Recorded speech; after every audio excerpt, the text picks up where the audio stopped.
They say the world softens when you hear your child laugh. Mine hadn't laughed in months. Until he came. Keep watching till the end. There's a twist you won't see coming. And don't forget to hit subscribe so you don't miss what happens next. I used to measure my days by meetings and numbers, profit margins, quarterly graphs, investor calls. Then came the silence. After my husband died, silence became my constant companion, until it swallowed my daughter too.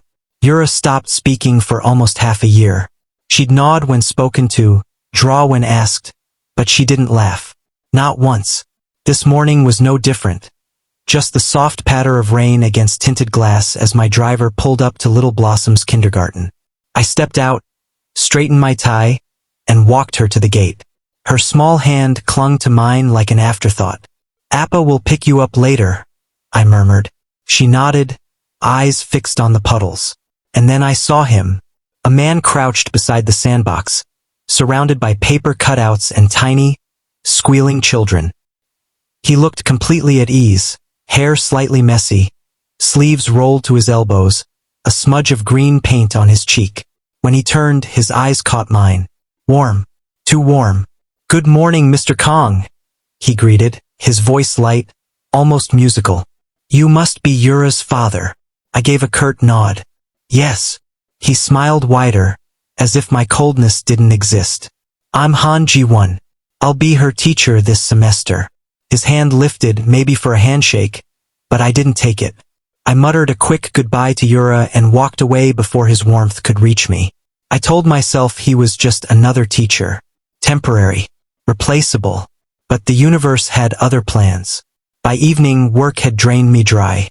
My assistant's voice echoed in my head about deadlines and partnerships, but all I could think of was the small figure waiting at school. When I arrived, the classroom lights were still on. I expected to see Yura alone, doodling quietly like always. Instead, laughter floated through the open door. Her laughter. I froze. She was sitting cross-legged on the floor, hands coated in paint, giggling as Ji-won wiped her nose with a tissue. "Pink elephants don't exist, teacher," she squealed between laughs. He grinned. "Then maybe you can paint one into existence, Her giggle echoed again, bright and alive. Something twisted inside me. Wonder, disbelief, maybe even envy. I hadn't heard that sound in so long that I almost forgot how it felt. Ji-won noticed me at the doorway. "Mr. Kong," he said softly, as though afraid he might break the moment. "Yura did great today. She painted, she talked, and she even laughed." Yura turned, eyes sparkling. "Appa, look, teacher made me a pink elephant." I swallowed hard. "I see." She ran up, tugging my sleeve. "Appa, teacher says next week we can draw our family." Her words were innocent, but they hit me square in the chest. Family. I thanked Ji-won briefly and ushered her out, keeping my tone measured. "Let's go home." But halfway down the corridor, I glanced back. He was still standing by the door, waving at Yura with that same disarming smile. For reasons I couldn't explain, I found myself looking forward to the next day. That night, Yura sat on the floor with her crayons. I worked on my laptop at the dining table, trying not to watch her, but I always did. She hummed quietly while she drew, something she hadn't done since Min-suk died. When she was done, she held up the paper proudly. "Appa, look!" 3 stick figures. Her, me, and another man with messy hair and a big smile. "Who's this?" I asked, though I already knew. "Teacher Ji-won," she chirped. "He made me laugh today, so he's my Appa Ji-won." I stared at the name written in her wobbly handwriting, Appa Ji-won, and felt a strange pull beneath my ribs. I should have corrected her. I should have told her that teachers aren't family. But the word Appa on her tongue carried something fragile and hopeful, something I hadn't been able to give her. When she finally fell asleep, I lingered at her bedside. The drawing was still clutched in her hand. I took it gently and placed it on my desk. The paper trembled slightly under my fingertips. Why did it bother me so much? Because she smiled for someone who wasn't me? Or because, for the first time in years, I wished it had been me who made her laugh? The next morning, I arrived earlier than usual. Ji-won was sweeping paint chips from the floor when I entered. The classroom smelled faintly of crayons and soap. He looked up, surprised. "Mr. Kong, you're early. I had a meeting nearby." He smiled. "Yura will be happy. She's been asking when you'll come." I nodded stiffly, unsure what to say. His easy tone unsettled me. Then Yura rushed in, tiny backpack bouncing. "Teacher Ji-won." He knelt to her height, ruffling her hair. "Good morning, sunshine." The affection in his voice. It did things to me I didn't understand. Cleared my throat. "I'll be back at 6. He glanced at me again, his eyes softer now. "Don't work too hard, Mr. Kong. She's happier when you come early." That made me pause. Few people dared to tell me how to live. Fewer still did it with such quiet certainty. For the first time in a long while, I didn't feel like the CEO everyone bowed to. I just felt like a father, awkward, flawed, trying. Maybe that's why, as I walked away, I caught myself smiling. Later that week, my secretary mentioned the teacher had sent a note requesting parents' participation in an upcoming family event. I ignored it at first. Work was easier than emotions. But Yura's pleading eyes convinced me otherwise. "Teacher said you have to come, Appa," she said seriously. So I went. The kindergarten was a chaos of picnic mats and paper flags. Ji-won stood at the center, organizing everything with a whistle around his neck. The sunlight made his hair glow, his laughter carrying above the noise. He spotted me immediately and waved. "Mr. Kong, you made it." Parents turned to look, some whispering about the suit-clad CEO who didn't belong. Ji-won jogged over, slightly breathless. "You might want to lose the tie. It's a race, not a merger." I gave him a flat look, but he only laughed. "I'll keep it for luck," I said. We ended up paired for the parent-child relay race. Yura perched between us like the happiest child alive. Every time I stumbled, Ji-won's hand brushed mine to steady me. Electricity sparked at every accidental touch.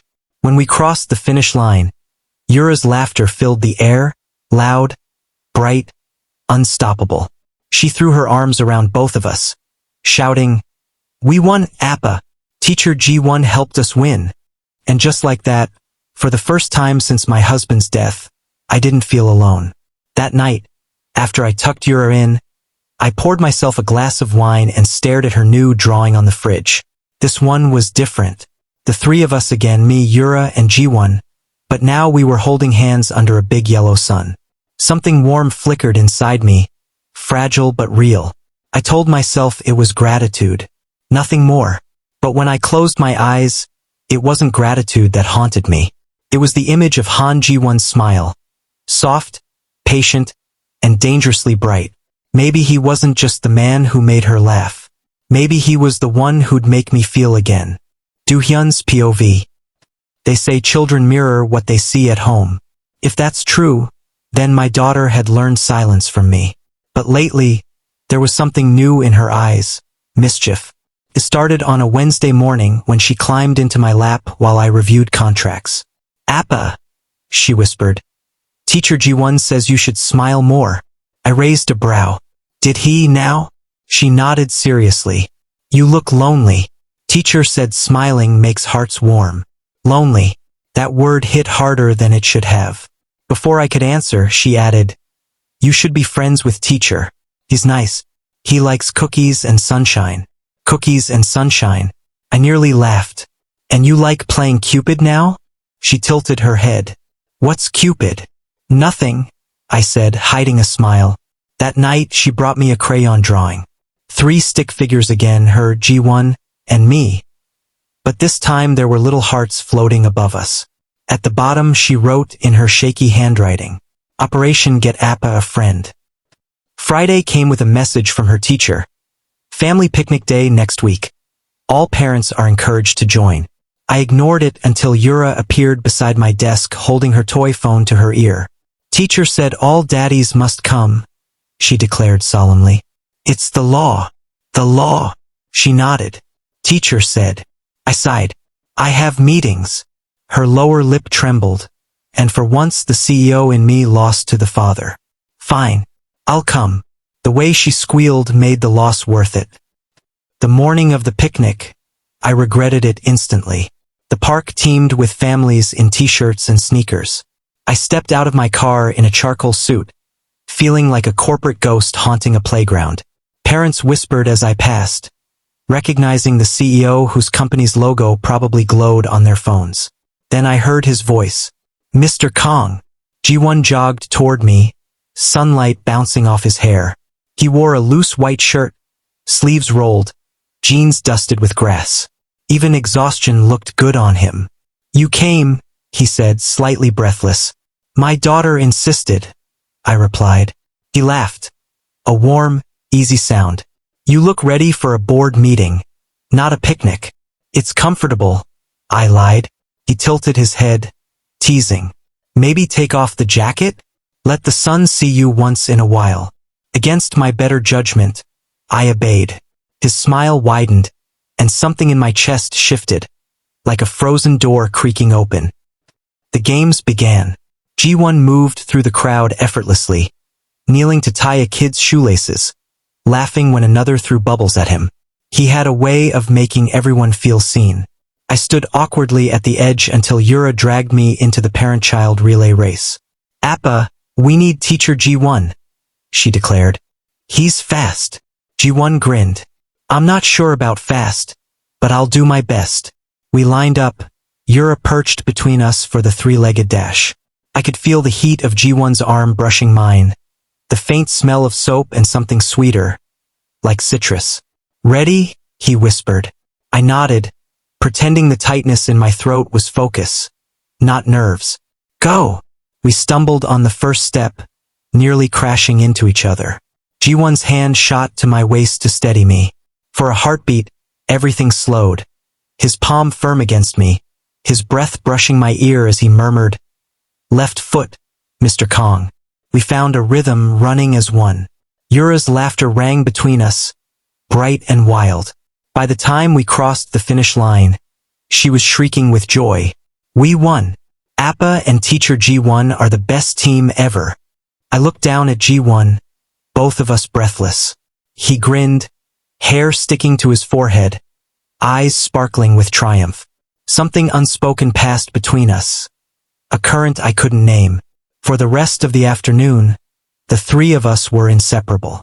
We built sandcastles, shared snacks, and painted Yura's cheeks with flowers. Parents watched us with polite smiles, probably wondering how a man like me fit into this picture of softness. When Ji-won laughed, I laughed too. Felt easy. As the sun dipped low, Yura dozed off on the picnic mat, head on Ji-won's lap. I should have taken her, but I couldn't bring myself to disturb the moment. He looked down at her, gently brushing her hair aside. She's a wonderful child. She takes after her father, I said automatically, then hesitated. Her other father. His gaze flicked to mine. No pity, just quiet understanding. She's lucky to have you. Lucky. No one had said that to me since Min-suk died. The air between us changed. The sounds of the park faded until all I heard was the soft hum of wind and his steady breathing. You're different with her, he said. When you think no one's watching. I met his eyes. Maybe I just forget how to be someone else around you. He blinked, caught off guard. Then a small smile curved his lips, shy but knowing. Before either of us could speak again, Yura stirred, muttering something about ice cream. Ji-won laughed softly. Looks like our little Cupid woke up. That evening, after dropping Yura at home, I lingered by the front door longer than usual. Her words replayed in my head. You should be friends with teacher. Was this what friendship felt like? The warmth that refused to fade even hours later? I loosened my tie, poured a drink, and sank onto the couch.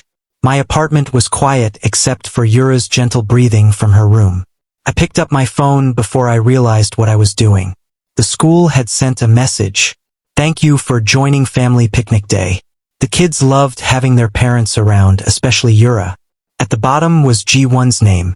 No signature, no emoji, just those two syllables that had begun to take up too much space in my mind. I typed back a brief thank you, then deleted it, rewrote it, deleted it again. I settled on nothing, turned off the phone, and leaned back. but the image of him wouldn't leave.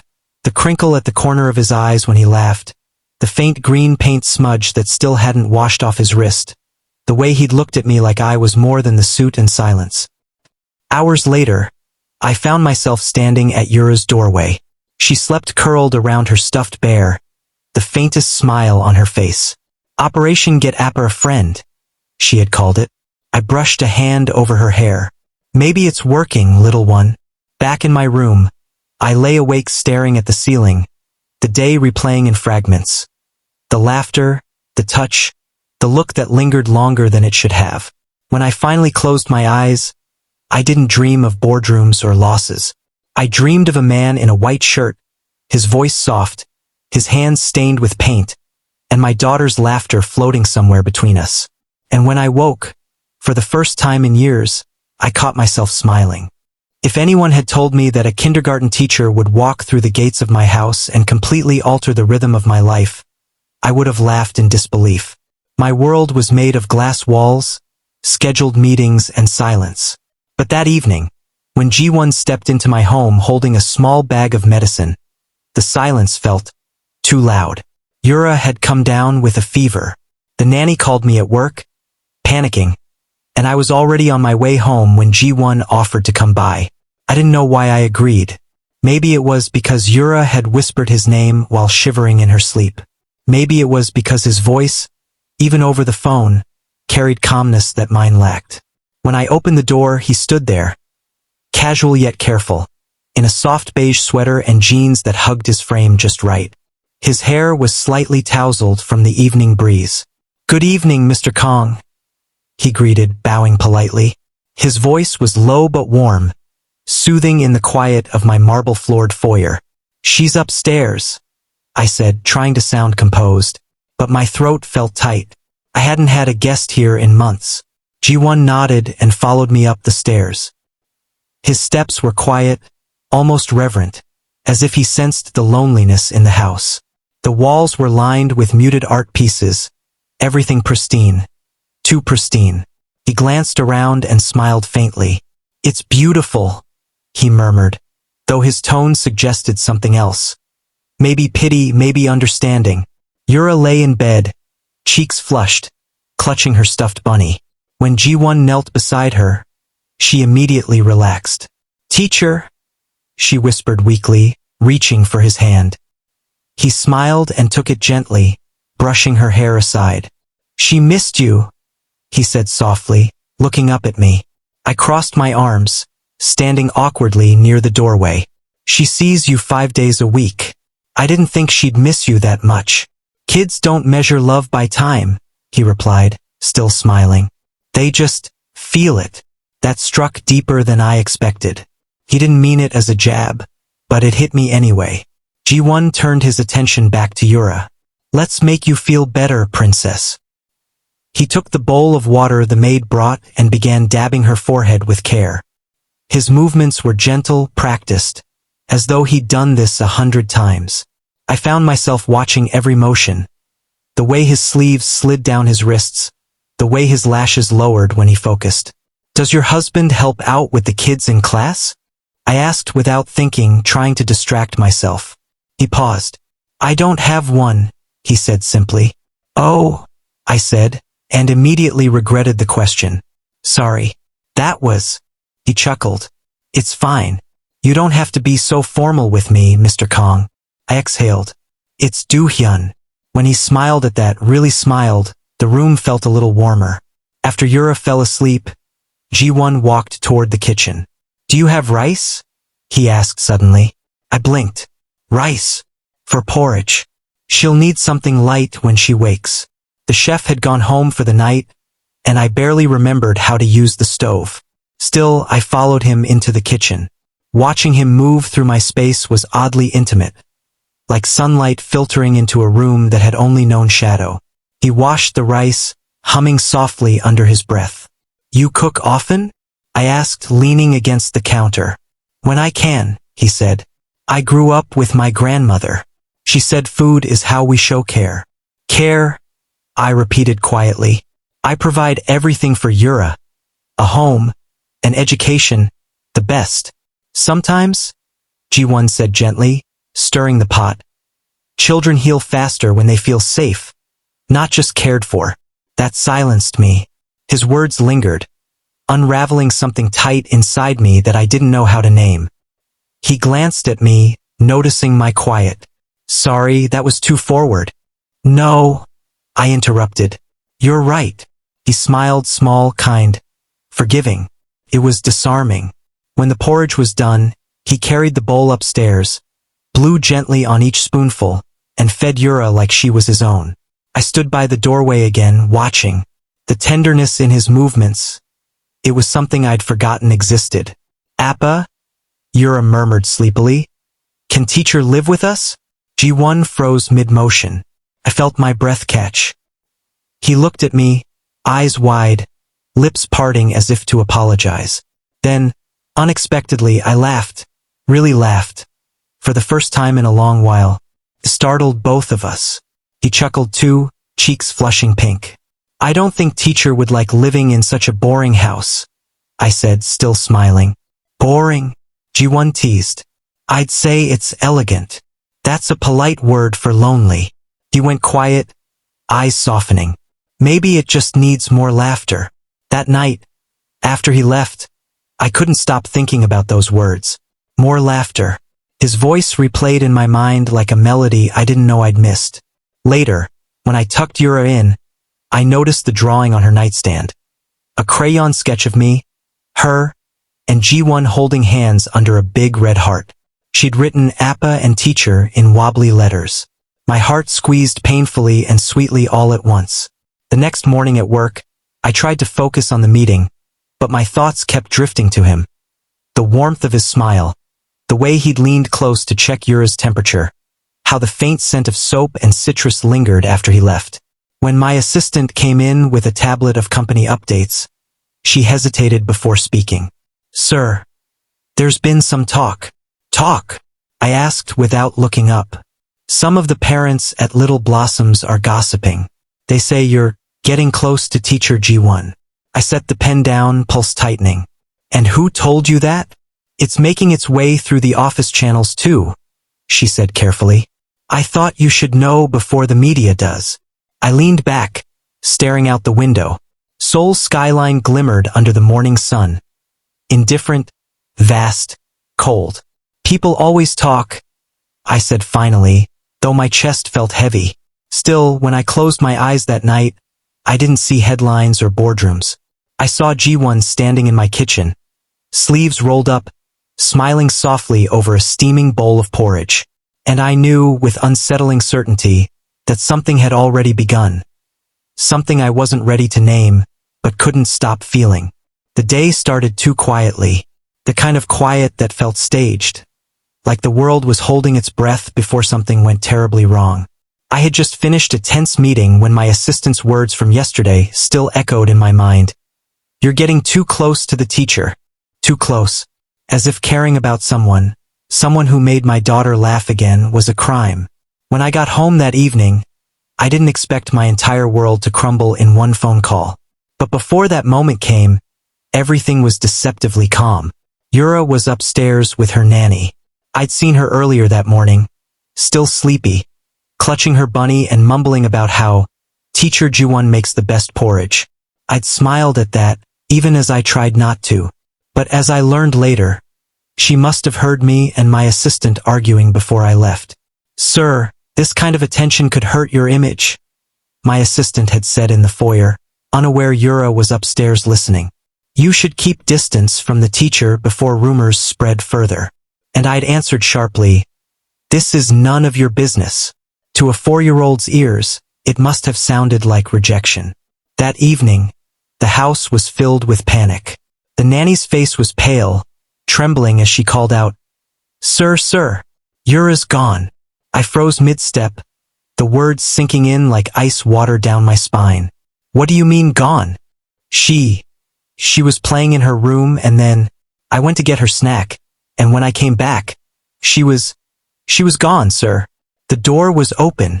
For a split second, the world blurred. My pulse thundered in my ears. I ran upstairs, calling her name. Yura! Baby, it's Appa! No answer. Her room was empty. The bunny was on the floor, and on her little desk a folded drawing. I picked it up with shaking hands. It was her, holding hands with G1 and me, under a rainbow. And at the bottom, in uneven letters, she'd written, "I go to teacher." That was when I felt my chest tighten in a way I'd never known before, raw, suffocating fear. Without thinking, I grabbed my phone and hit G1's number. He picked up on the second ring. Do-hyun. His voice was calm at first until he heard mine. "She's gone," I choked out. "Yura, she's missing. She left the house. I think she's looking for you." There was a pause. Then his voice sharpened. "I'm coming." It was raining by the time he arrived. Hard. Sheets of water blurred the city lights. I met him at the gate, my clothes already soaked through, my hair plastered to my forehead. He didn't say anything at first, just grabbed my arm and said, "Let's go." We split up. He took the car while I checked the nearby streets, shouting her name until my throat burned. The sound of the rain swallowed my voice. My heart pounded so fast it hurt. Every second stretched like a lifetime. All I could see was her little face, her shy smile, her laughter when G1 twirled her during the picnic. Couldn't lose her. Not her. Not after everything. My phone buzzed. G1. "Nothing near the school," he said breathlessly. "Check the park. The one near the swings she likes." I ran. The rain made it hard to see, the streets glistening like black glass. My lungs burned, but I didn't stop. When I reached the park, I saw headlights cutting through the fog, G1's car. He jumped out, eyes wide, scanning the area. Then a small figure. On the far bench under a flickering streetlight sat Yura, drenched, clutching her drawing. "Yura!" I shouted. Her head lifted, tears spilling down her cheeks. "Appa!" G1 ran faster than I could. He dropped to his knees beside her, pulling her into his arms. "Yura! Oh my God! What were you thinking?" His voice cracked as he held her close. "You scared everyone." She sobbed into his chest. "I thought Appa didn't like you anymore. I wanted to see you, teacher." My legs nearly gave out. I knelt beside them, wrapping my arms around both of them. My daughter trembling between us, G1 shaking from relief. "I can't lose either of you," I whispered, my voice breaking. The words slipped out before I could stop them, raw and unfiltered. G1 froze. His eyes lifted to mine. Rain dripping down his face, his lashes heavy with water and emotion. "Do-hyun," he whispered. For a moment the world disappeared. It was just us, the three of us, clinging to each other in the downpour. My suit was soaked, my hands trembling. But when I looked into G1's eyes, something shifted inside me. He wasn't just Yura's teacher anymore. He was the warmth I'd been craving for years. We drove back in silence, the sound of rain tapping softly on the car roof. Yura fell asleep in the back seat, her tiny hand still clutching G1's sleeve. When we reached the house, G1 carried her upstairs while I followed behind, unable to take my eyes off him. He tucked her in gently, brushed her damp hair away, and smiled faintly. "She's safe now," he said softly. "That's all that matters." But I could see it in his eyes. Fear, relief, and something else. Something we were both trying not to name. "G1," I said quietly when we stepped into the hallway. "You don't know what it means to me that you came." He looked up, meeting my gaze. "Of course I came," he said. "She's my student. She's Yura." I stepped closer, too close. The air between us thickened. My pulse wouldn't settle. It wasn't just her I was afraid of losing. I murmured before I could stop myself. His breath hitched. "Do-hyun." The moment stretched, the tension electric, almost painful.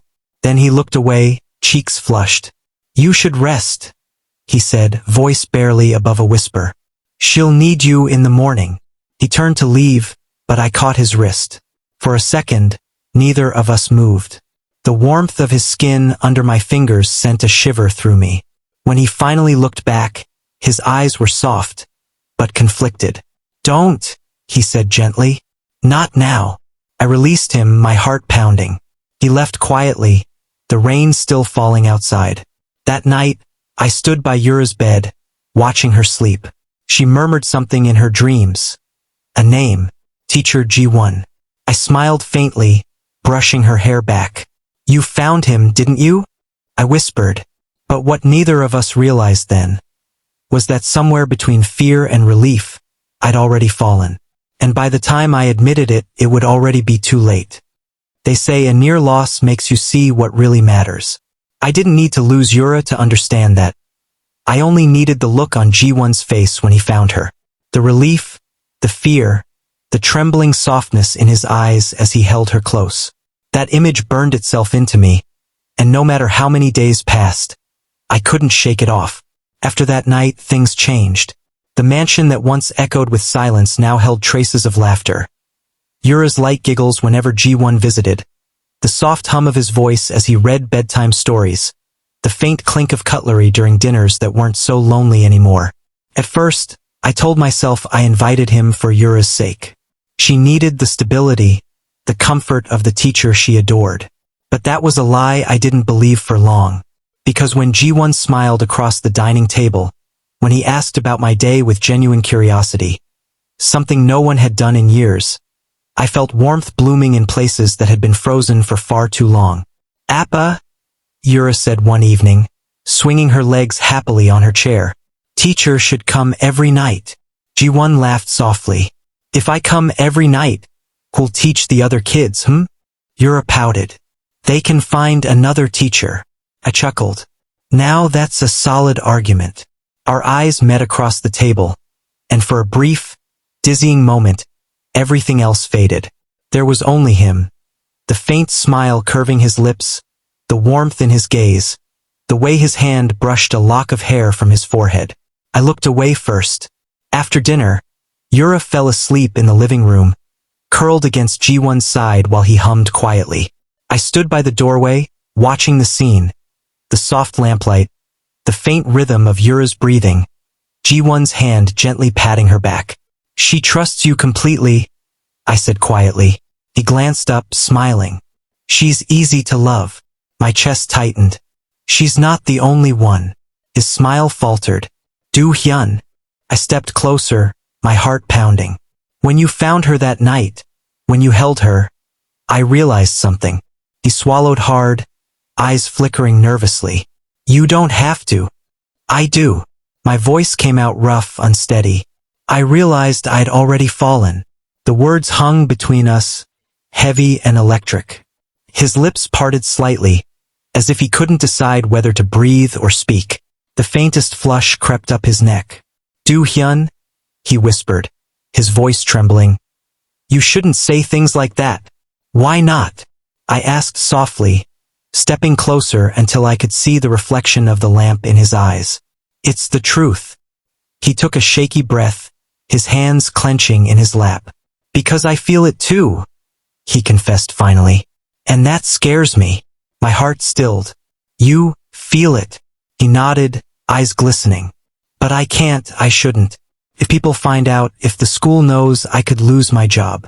And Yura, she deserves peace, not rumors. I crouched beside him, my voice low.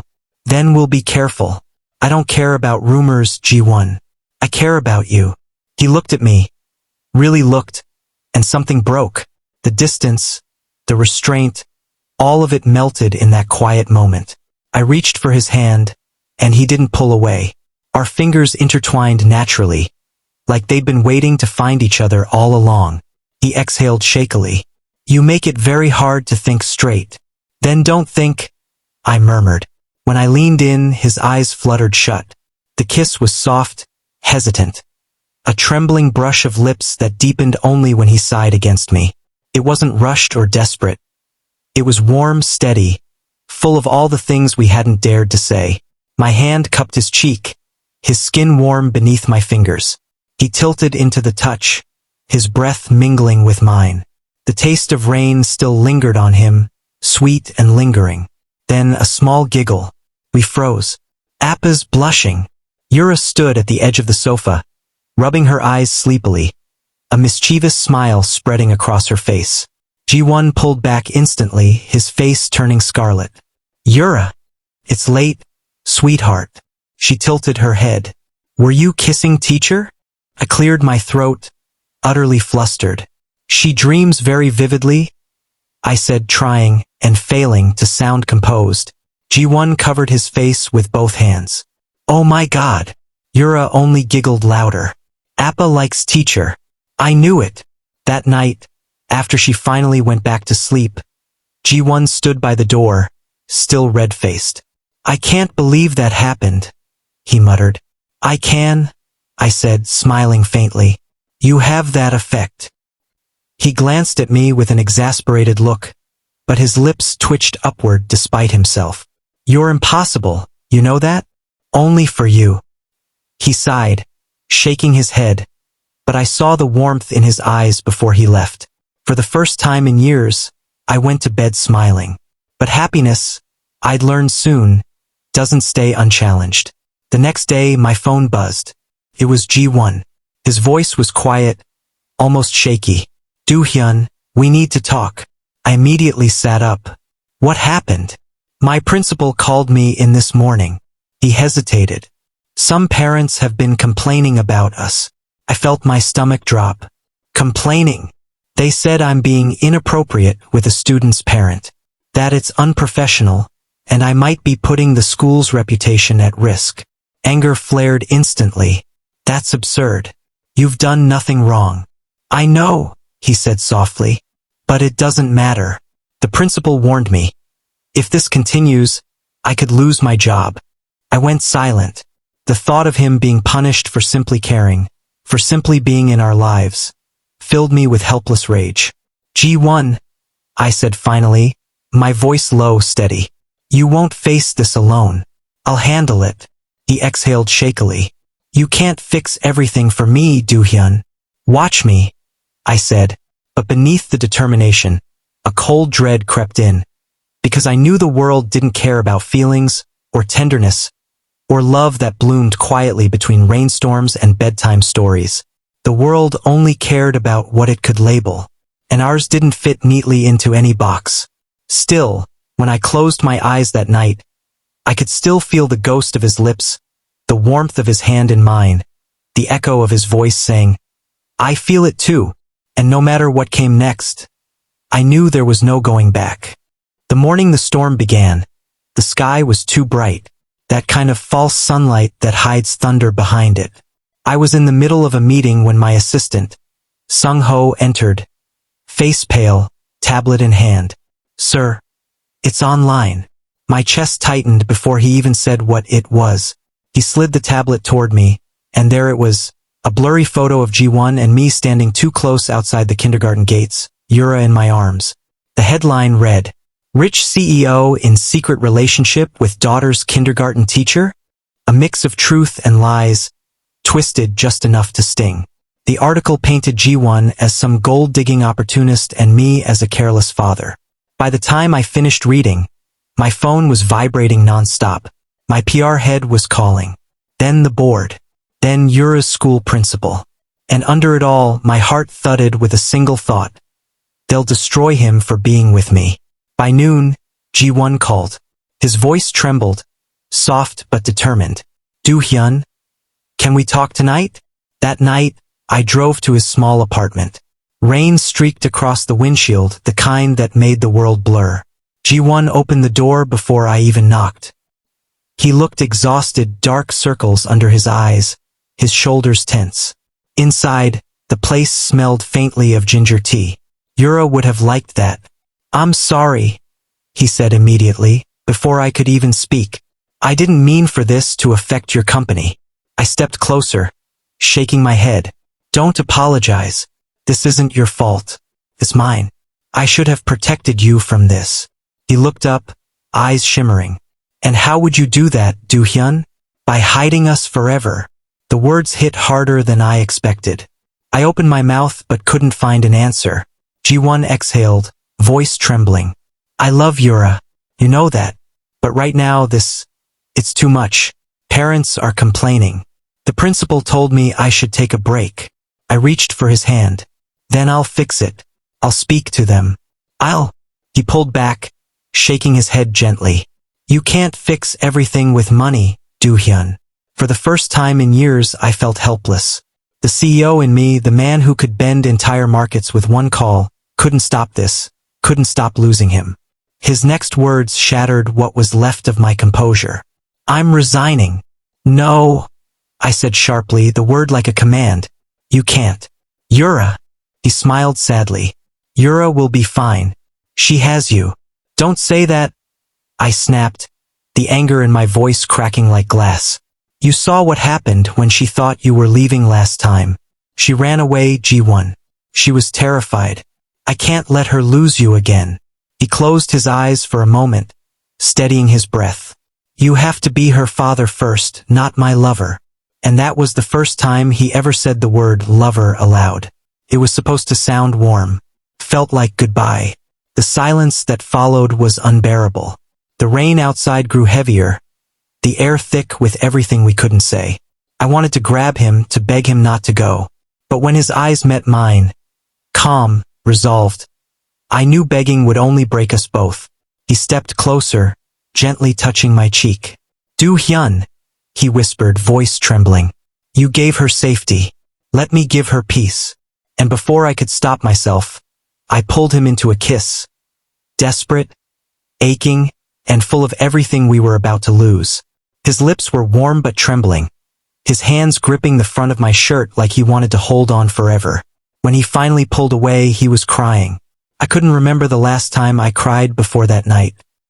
The next few weeks passed in slow motion. Yura noticed his absence immediately. She would wake up asking for him, go to bed whispering, "Did teacher call?" Her smile faded. She stopped eating properly. Even her drawings, once colorful and full of sun, turned gray and lonely. Little stick figures of me and G1, always separated by rain. I tried to fill the void. I cooked her favorite foods, took her to the park, read bedtime stories, but nothing worked. She'd just look up at me with those big teary eyes and ask, "Appa, did I do something bad? Is that why teacher left?" I didn't have the strength to answer. One night, I sat by her bed as she slept, clutching her tiny hand. "No, Yura," I whispered. "You didn't do anything wrong. It was me." My phone buzzed then. A message from Sung-ho. "Sir, the kindergarten is holding their annual play next week. Yura's on the list." A bitter smile tugged at my lips. "She won't perform," I muttered. I knew my daughter too well. And I was right. The next morning, her nanny told me she refused to rehearse. Yura had drawn another picture, this time of her standing alone on the stage, crying. Beneath it, in clumsy handwriting, she'd written, "Appa G1, please come." That name, Appa G1. It was what she called him when she first started mixing us up. Back when her heart didn't know where one of us ended and the other began.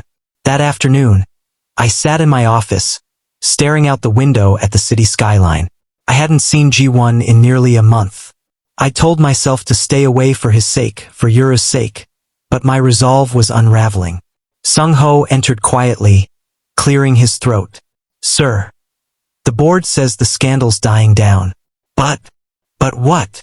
"They say you should issue a formal statement denying any relationship." I laughed under my breath, cold and humorless. "Denying love? How professional." He looked uncomfortable. "It's just business, sir." I turned back to the window, voice low. "That's the problem, Sung-ho. Everything in my life has been business until him." The night before the play, Yura came to my room with her stuffed rabbit, eyes red from crying. "Appa," she whispered, "if teacher doesn't come tomorrow, can we go find him?" I swallowed hard, brushing her hair from her face. "Maybe," I said softly. "Promise. Promise." She fell asleep in my arms that night. I didn't, because I'd already made up my mind. The next morning, I found myself standing outside G1's old kindergarten. The same one he'd left weeks ago. The air smelled faintly of rain again, just like the night I lost him. I pulled out my phone and typed his name. My thumb hovered over the call button for a long time before I finally pressed it. He answered on the third ring. His voice was quiet, surprised. "Do-hyun, Yura has her play tomorrow," I said, trying to keep my voice steady. She won't go on stage unless you're there. A pause, then a soft sigh. You know I can't. Please, I interrupted. Not for me, for her. Silence stretched between us. Then, finally, he whispered, I'll think about it. The line went dead, but my heart was racing. Not from fear this time, but hope. Hope that maybe, just maybe, this storm would end. Because every storm, no matter how fierce, gives way to spring. And I wanted to believe ours would, too. The morning of the kindergarten play arrived wrapped in sunlight, the kind that felt gentle, almost forgiving. Yura was unusually quiet as I helped her into her little fairy costume. Her wings tilted slightly crooked on her back. Appa, she said softly, watching her reflection. Do you think teacher will come? Her voice cracked on the last word. My chest tightened. I crouched beside her, fixing the ribbon on her wrist. I don't know, sweetheart, but let's hope. Okay? She nodded, eyes shining with that fragile kind of faith only children had, the kind that hurt to see when you knew how easily the world could break it. At the venue, parents filled the small auditorium. Laughter, chatter, the rustling of papers. I sat in the front row, pretending to check my phone so I wouldn't have to look at the empty chair beside me. The one I'd saved for G1. The curtain rustled. The lights dimmed. And then I heard it, his voice. All right, kids, remember. Big smiles and have fun. Okay? My head snapped up. He was there, standing behind the stage curtain in a pale blue shirt, sleeves rolled to his elbows, guiding the children into their places. My heart stuttered, then raced, as if it remembered how to breathe only when he was near. Yura spotted him too. Her eyes went wide, and for the first time in weeks, she grinned. That bright, boundless smile that could melt entire walls of loneliness. Teacher came, she whispered, waving from the side of the stage. G1 smiled back, small but full of warmth. And just like that, the world righted itself. The play began. Yura was the tiniest fairy among her classmates, her wings bouncing as she recited her lines. Every time she glanced at G1, she beamed wider. I could tell she wasn't acting anymore. She was just happy. And me? I couldn't take my eyes off him. The way the light caught the side of his face. The way he knelt to adjust a child's costume. The way he smiled at Yura like she was his own. It was quiet torture, wanting something so simple, so human, in a world that kept calling it scandal. When the final applause came, I stood up before anyone else, clapping hard. G1's eyes flickered toward me briefly, then away, like he wasn't sure if he was allowed to hold my gaze. Afterward, Yura ran straight into his arms the moment she left the stage. Teacher, she squealed, hugging him tight. You came. I told Appa you would. He laughed, hugging her back just as tightly. Of course I came. I wouldn't miss your big day, would I? She looked over her shoulder at me. Appa. Teacher said he wouldn't miss it. I smiled faintly, walking closer. He kept his promise, didn't he? G1 straightened, our eyes meeting for the first time in weeks. The noise of the crowd faded. For a moment, it felt like there were only 3 of us in the room. Him, me, and Yura, standing in a bubble of fragile happiness. Thank you for coming, I said quietly. He hesitated, then smiled softly. You asked me to. Still, I murmured. You didn't have to. He looked down at Yura, brushing her hair from her face. I did. Something unspoken passed between us. Gratitude, longing, regret, maybe all of it tangled together. When the event ended, parents began taking pictures. G1 tried to slip away quietly, but Yura clung to his hand. Teacher, come home with us. Please. I saw the hesitation in his eyes, the flicker of yearning he tried to hide. She misses you, I said softly. So do I. He looked up sharply, his breath catching. Do Hyun. Just for lunch, I added before he could protest. She's been waiting weeks for this. He hesitated again, then nodded. All right, just for lunch. The drive home was quiet but strangely peaceful. Yura hummed in the back seat, still glowing from her performance. G1 sat beside me, staring out the window. Every so often, our hands brushed on the console, and each accidental touch made my pulse jump. At the mansion, everything felt different with him inside again. Like the walls themselves remembered warmth. Yura ran upstairs to change out of her costume, leaving us alone in the living room. He lingered near the piano, fingertips tracing the keys. "It's strange being back here," he said softly. "It's so quiet without her laughter echoing everywhere." I moved closer. "It's quiet without you too." He turned, startled. I stepped nearer until there was barely space between us. "G1, I said, my voice low, raw. "I tried to let you go. I really did. But every morning felt wrong without you. Yura misses you, yes. But so do I. Every breath. Every night." He looked up at me, eyes glistening. "Do-hyun, if people find out again. I don't care." The words came out rough but honest. "Let them talk. Let them write whatever they want. I've spent years caring about the world's opinion. I won't lose the one thing that makes me feel alive because of their noise." He swallowed hard. "And Yura? She needs you. We both do." Something in him broke then, not in pain but in release. He exhaled shakily, stepping closer until our foreheads touched. "Do-hyun," he whispered. "You make it so hard to stay away. Then don't." His breath hitched, and before I could say anything else, his lips met mine. Gentle at first, then deeper, hungrier, desperate from all the weeks of silence. I tasted the ache of separation, the relief of coming home. My hands slid around his waist, drawing him closer. He melted against me, his fingers gripping my shirt as if afraid I'd disappear again. It wasn't just a kiss. It was everything we'd been holding back, poured out in one slow, trembling collision of hearts. When we finally pulled apart, he was smiling through tears. "Yura's right," he murmured, brushing my cheek. "You really do look better when you smile." Before I could answer, a small giggle broke the moment. "Appa and teacher are kissing again." We both froze, turning toward the stairs. Yura stood there in her pajamas, grinning from ear to ear. G1 flushed scarlet. I couldn't help but laugh. The kind of laugh that came from somewhere deep, warm, and unguarded. "Yura," I said, pretending to scold her. "Weren't you supposed to be changing?" She ran down, clutching her stuffed rabbit. "I changed fast, because I wanted teacher to read me a story." G1 knelt, still blushing, and scooped her up. All right, one story before lunch." As they walked toward the couch, Yura nestled against his shoulder, whispering, "Appa, G1, don't leave again, okay?"